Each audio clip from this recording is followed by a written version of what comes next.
क्या कोरेगांव हिंसा के जिम्मेदार दलित हैं या फिर मीडिया अपने दलित विरोधी एजेंडे पर लगा दी गई है? आखिर क्यों बताया जा रहा है दलितों और हिंदुओं के बीच हिंसा? क्या 2019 के चुनाव में दलितों को हिंदू नहीं माना जाएगा? सरकार और उनके द्वारा संरक्षित संगठनों से क्यों नहीं हो रहे हैं सवाल?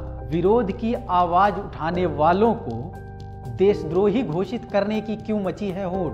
पूरे मामले को ऐसे पेश किया गया जैसे कि दलित समाज की उग्रता देश और उस प्रदेश की कानून व्यवस्था को बिगाड़ रही है। इसी के मद्देनज़र उन नेताओं पर भी टारगेट किया गया जिन्होंने इसका आह्वान किया। युवा नेता जिग्नेश मेवानी, जेएनयू छात्र उमर खालिद के खिलाफ शिकायत दर्ज की गई। साथ ही ये आरोप लगाया गया कि इनके भड़काऊ भाषणों ने इस तरह की स्थिति पैदा की है। अब आप सुनिए, आपने जो भाषण दिया उसमें आपने कहा कि 1818 में दलितों ने पेशवाओं को हराया था। एक बार फिर से वही जंग लड़ने का वक्त है, सड़कों पर उतरना है। ये भड़काऊ भाषण नहीं है तो क्या है? आप लोगों को सड़कों पर उतरने के लिए कह रहे हैं। अगर बाद में हिंसा हुई तो जिम्मेदार आप क्यों नहीं? फिर आपने भड़काऊ भाषण दिया।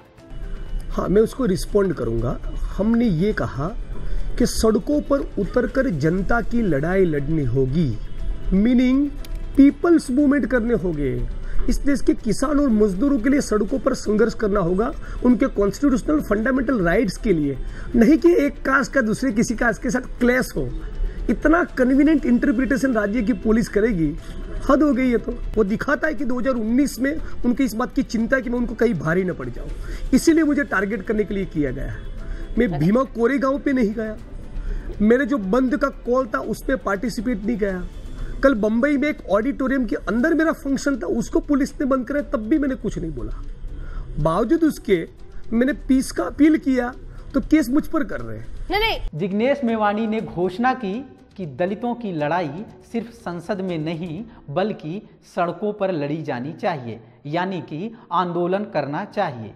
लेकिन इसका अलग अर्थ निकालते हुए कुछ टीवी मीडिया ने इसे ट्रांसलेट किया स्ट्रीट वॉर, यानी कि सड़कों पर आकर के हिंसक झड़प करना, और आरोप मढ़ दिया कि दलितों को उग्र करने के पीछे जिग्नेश मेवानी का हाथ है।